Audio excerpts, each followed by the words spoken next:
part 2 of my journey, we leave Oldstairs Bay and head back to Kingsdown Beach, and then proceed inland into the country.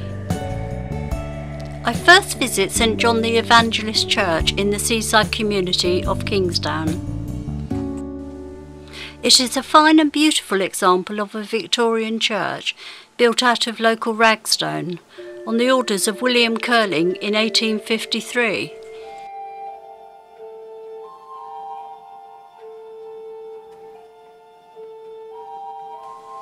It is built on the high ground overlooking Kingsdown with wonderful views over the English Channel.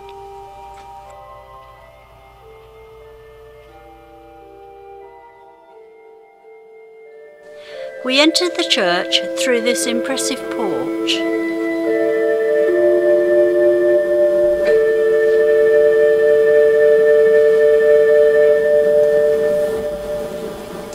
Inside the church are some splendid examples of stained glass windows, plus a memorial to the memory of William Curling, which reads, "This church will ever form its noblest monument." The product of a single benefactor, William Curling, it is all a church of the period required it to be. To either side of the altar are the Lord's Prayer and Decalogue, still a legal requirement in 1853. Whilst there is no chancel arch, these were only just becoming fashionable following the work of the Camden Society. The stained glass in the numerous decorated windows is not all of the date of the church. Generally speaking, it improves the later it gets.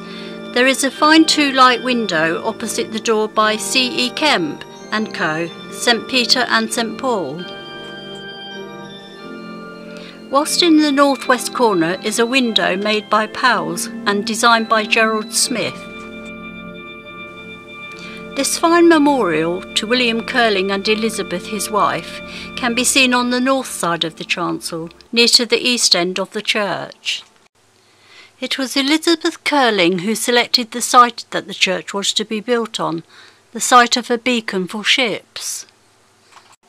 The foundation stone was laid by William Curling on May the 4th, 1849. This building was endowed and paid for by Mr William Curling Esquire at a cost of £6,000. Unfortunately, William died in 1855, 3 years after the church was finished. We leave the church and visit the idyllic village of Kingsdown, which sits on the East Kent coast, while the inland areas are devoted to farming.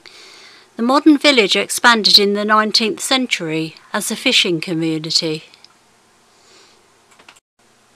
This street looks like a fairy tale, with its ivy-covered cottages in its long single street, whisper secrets of the past. We leave this street and move on 620 metres west towards Kingsdown Woods. Kingsdown Wood, or the Bluebell Wood as it's sometimes known, sits on a clay outcrop through the chalk, providing a contrast to the surrounding countryside. The vegetation is more like that of the Weald. Seeing bluebells scattered along a grassy verge or carpeting a woodland floor has to be a highlight of any spring walk. The same said about snowdrops, plus celandines and wood anemones. In the summer the canopy closes in and becomes a dark gloomy place. Bluebells take a long time to get established, so if you come across a thick swathe of them, it's often a sign that you're walking through an ancient woodland. Bluebells are vital to keeping woodland ecosystems going. Bees, butterflies and hoverflies are all attracted to them.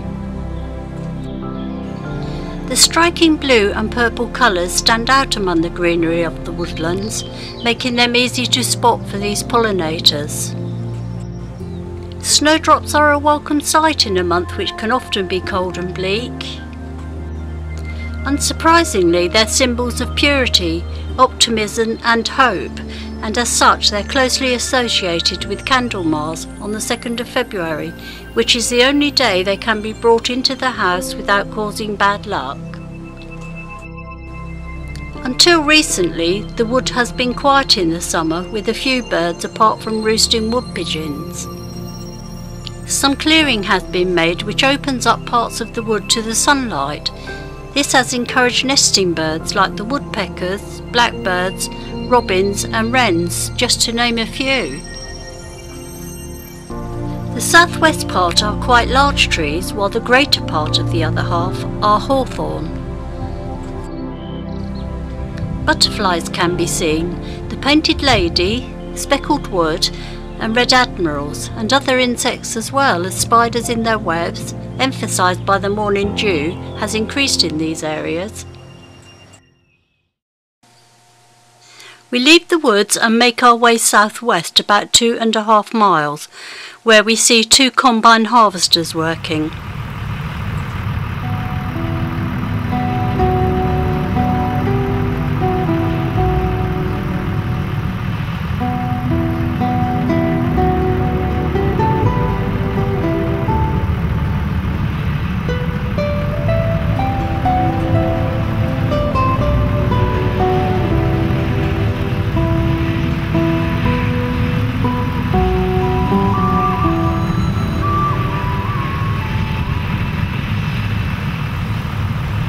This is a wonderful sight to be seen on the warm summer day, golden acres of wheat. Soon the harvester will cut it down to make into bread and fodder. In 1900 a lot more hard work was done then. More men worked upon the land. They harvested with horses and about an acre a day. There wasn't any automation then. The grain was put into sacks and passed to another man, who sewed up the sacks and placed onto a chute and dumped it onto the field.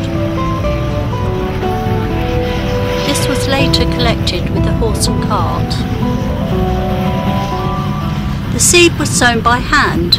Good rotation of all crops kept most weeds at bay. Rotation of crops is still practiced to this very day. Today combines are much more mechanised, but the principle is very much the same.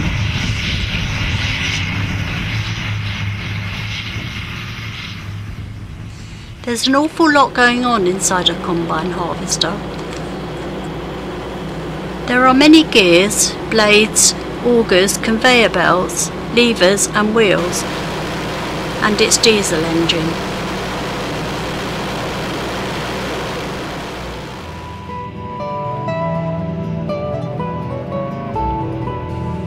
Mounted on the front, a slowly rotating pickup reel pushes the crops down towards the cutter. The cutter bar runs the entire length of the header underneath the reel. Behind the cutter bar, the cut crops are fed towards the centre by spinning augers and travel up a conveyor to threshing drum. A threshing drum beats the cut crops to break and shake the grains away from their stalks. The grains fall through sieves into a collecting tank below. The unwanted material, chaff and stalks, passes along conveyors called straw walkers towards the back of the machine. The unwanted stalks and chaff tumble from the back of the machine and dumped.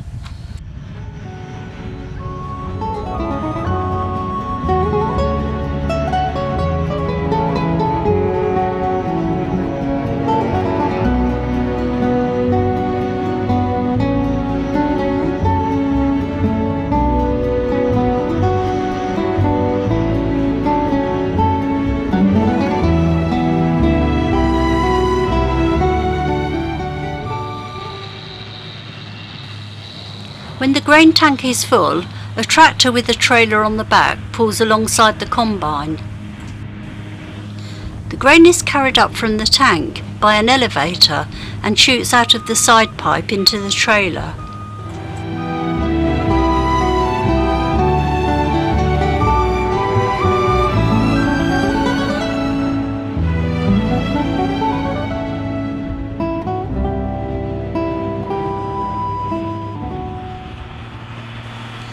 The tractor with its trailer then goes back to the farm and then offloads the grain into silos.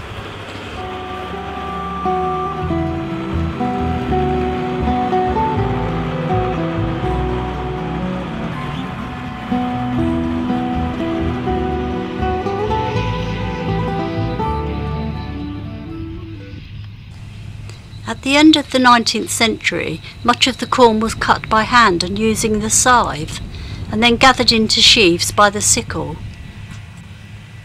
They first made a binder with a handful of straw, and then bound what they had gathered with sickles.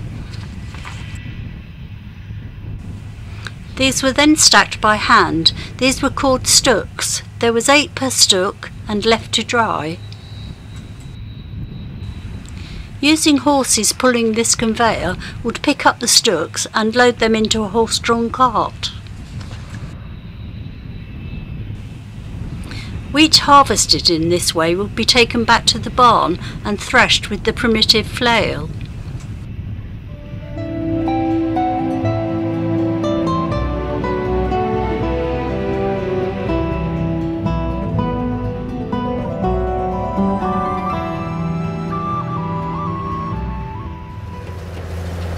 Nowadays the straw is picked up from the field with a baler, where the combine harvester has left it and automatically rolls it into a round bale as seen here.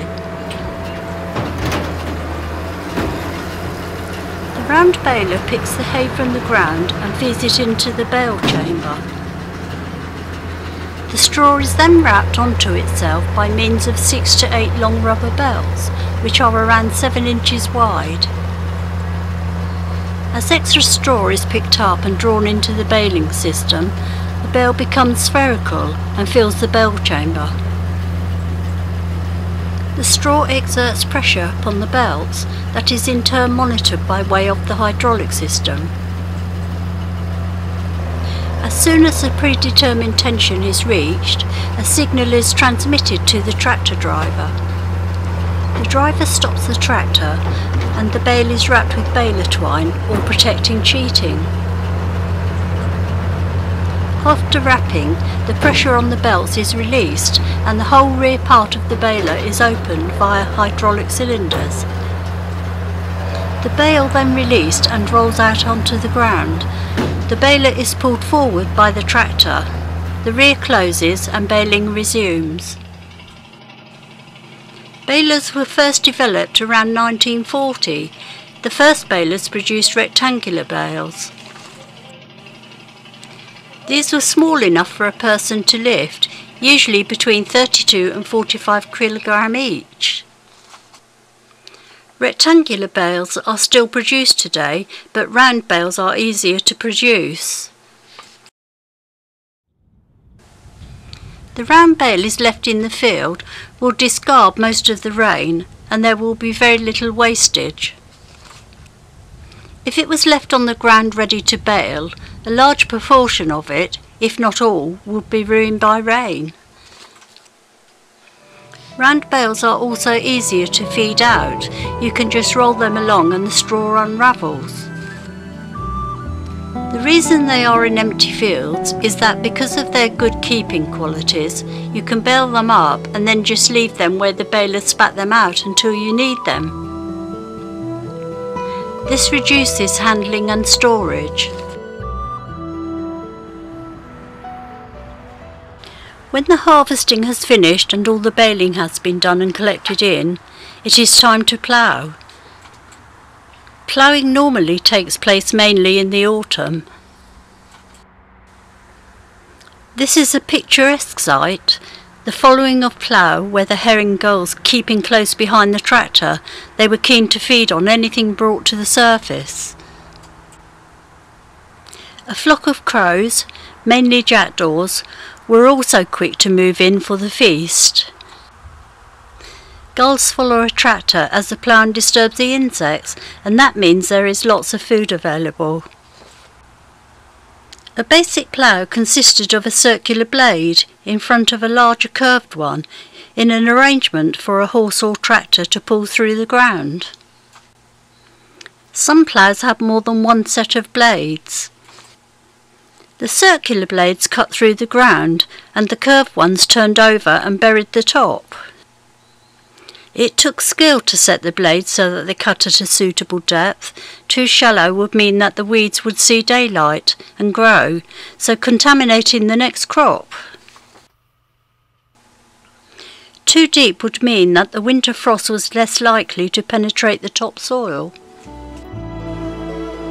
The furrows had to be straight and at a uniform distance apart, as gaps would mean weeds and heavier soil at sowing time.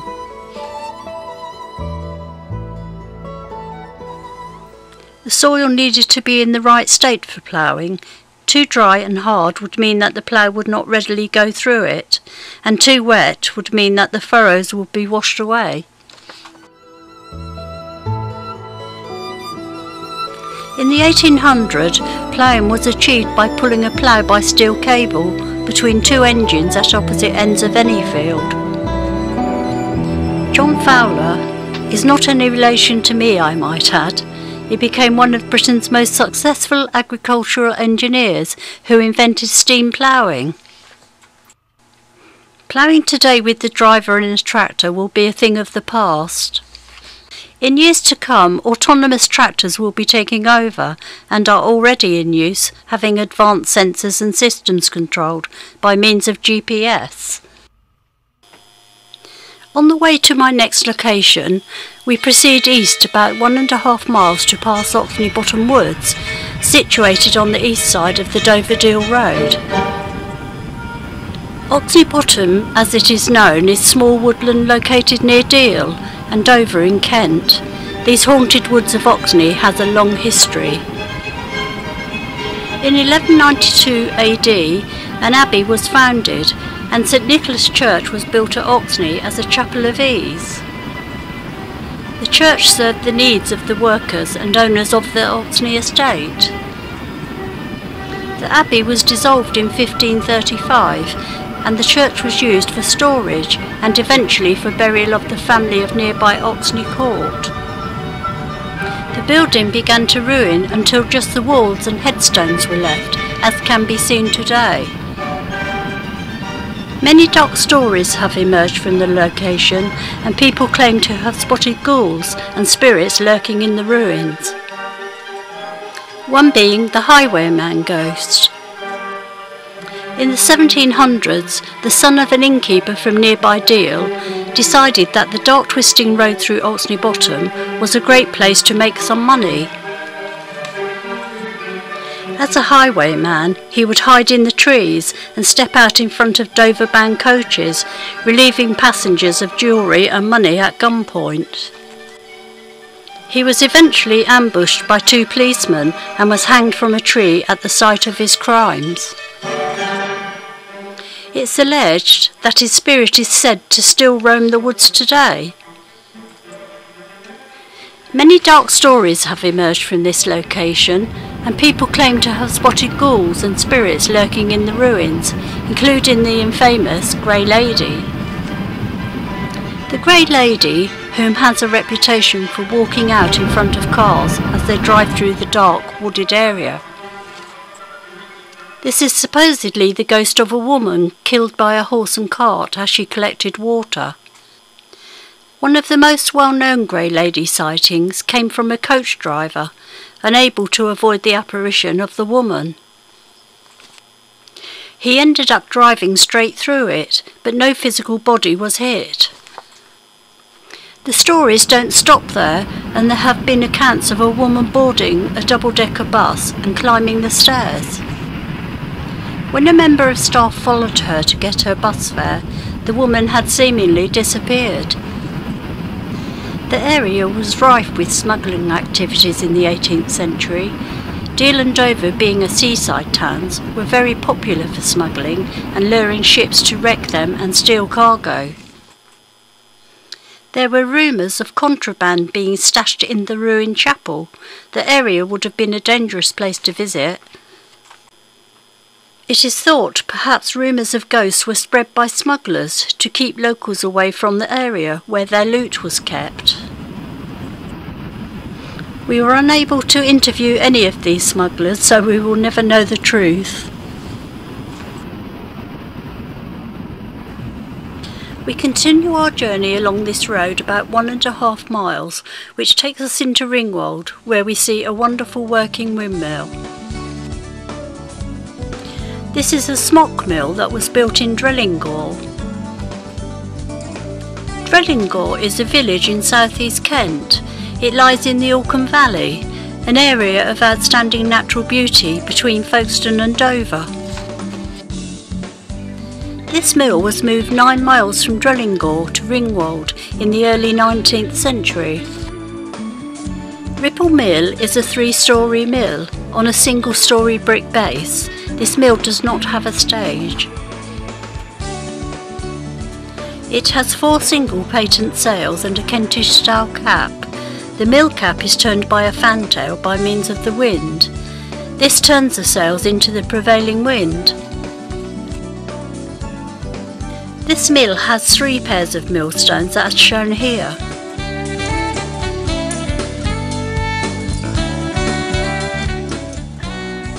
The mill lost 2 sails in 1927 and worked after that on the other 2 sails, assisted by an oil engine.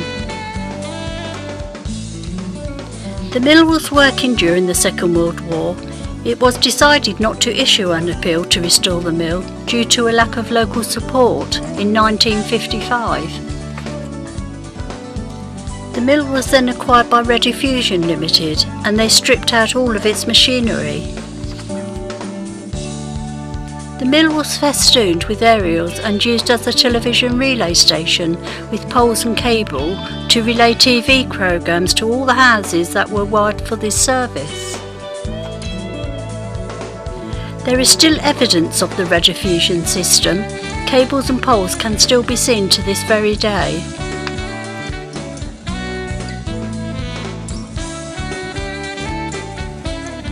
Rediffusion sold the mill in 1976. All their equipment was removed. A new rotable cap was placed on the mill. The cap holds just the roof, the sails, the wind shaft and the brake wheel, plus the fantail. I am pleased to see it has been restored to its former glory as seen today. We now take a trip about 3/4 of a mile to the east of Hawkshill Freedown. Hawkshill Freedown is today a 13.7-acre public open space set on an elevated area of chalk grassland at the southern end of the parish.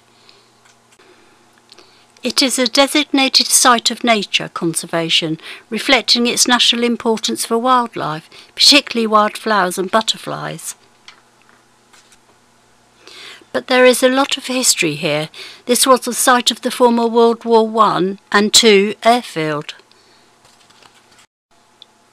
It had all started with a telephone message from the Admiralty saying that a new aerodrome was needed in close proximity to the channel for protection against attacks by German aeroplanes on shipping in the Downs, the normally safe anchorages just off the coast of Deal and Walmer. 2 German seaplanes carrying torpedoes had hit a ship at the north of the Downs. A suitable site for an aerodrome was quickly found here at Hawkshill. The flat grassy plateau at Hawkshill is on the southern edge of Walmer parish, adjacent to Walmer Castle. It was requisitioned in April 1917 by the War Office. Its use was to increase capability for the defence of shipping in the English Channel. Once operational, the airmen were kept busy fighting German bomber offensives, with many victories recorded. On 31st of August 1918, Major Ronald Graham, a World War I ace, took command of the newly formed 233 Squadron of Sopwith Camels. Flight 491 flying DH-9s moved to RAF Walmer in January 1919. And in March 1919 the squadron moved its headquarters to RAF Walmer. 233 Squadron RAF was disbanded in May 1919, but service records show it took a few months for all the planes and pilots to leave. RAF Walmer was reopened during the Second World War as a strategic location for the defence of the UK. It was not used operationally for aircraft, but it was used for some of the most important radar tracking and jamming systems used in the Second World War. December 1942, OBO became fully operational, which I spoke about in Kingsdown. In 1945, RAF Walmer, Hawkshill Down was closed and it returned to agricultural use, as seen today. A memorial to the 16 airmen who lost their lives in World War I stands at the edge of Freedown. On my last leg of my journey, we will visit Great Mongeham and its church St Martin's. The village stands 2 miles northwest from Hawkshill. It takes its name by corruption from Mongeham, signifying monk's village. Great Mongeham may have been a settlement as long ago as the Bronze Age. It was in the time of Henry III, a considerable market town at the time, and still retains its centre space called the marketplace, which we know as the village green now, and has a post office under deal. The post office counter of this shop is one of 56 in Kent that closed down during the second week of 2008. Village fetes are common in Britain. These are usually outdoor shows held on the village green or recreation grounds with a variety of activities. And Mongeham is no exception and has its fete back in August on a bank holiday. Attractions seen at village fetes may include tombolas, raffles, coconut shies and white elephant stalls. Cakes and home produce such as jams and pickles, competitive baking such as making Victoria sponge cake is part of the classic British fete. They are organised by volunteers from organisations like religious groups or residents' associations. The flower show is an opportunity for villagers to show off their horticultural skills. Flower shows have played a very important role in most gardeners' lives. This is a place where plants can be seen at their best, and new plants also appear, so we can try out something different. The competitive gardener can also compete with others to see who can grow the best plants and vegetables in the show. There are so many plants of every description grown to perfection on display and for sale that it is impossible to leave the show without at least one must-have essential plant. My final stop in Mongeham is at St Martin's Church, which we will visit in December, which is 500 metres west from the village green. Hidden away from the road that rushes through the village, there is Mongeham's Church, St Martin's, which dates back to the 13th century. The original building probably dates back from Saxon times, but there are claims that it goes back to AD 470 in the 16th century. The interior was brightly coloured, but by 1665 the church was in a state of disrepair. The church was restored in 1851 by William Butterfield. It is now a Grade 2 listed building. We had kind permission to film the carol service by the Reverend Peter Hambrook, so I will take you in and let you enjoy the service. Ladies and gentlemen, just to explain to you why we have cameras around the place, there is a video film being made of Deal, a documentary, and the surrounding areas. And I got a letter a few days ago to ask if they could come and video our carol service as part of the film for the Deal area. So I didn't make it too public because I didn't really want people turning up here who don't generally come to our carol service just for the sake of being on the video. And so basically we have Mongeham people, Mongeham congregation, and that's it. So please act normally. You know, I've combed my hair, you can see that. But please act normally and let's enjoy our carol service. If we all stand... Sadly, I have now come to the end of my journey, which I hope you enjoyed, and I leave you now to enjoy the rest of the Christmas carols.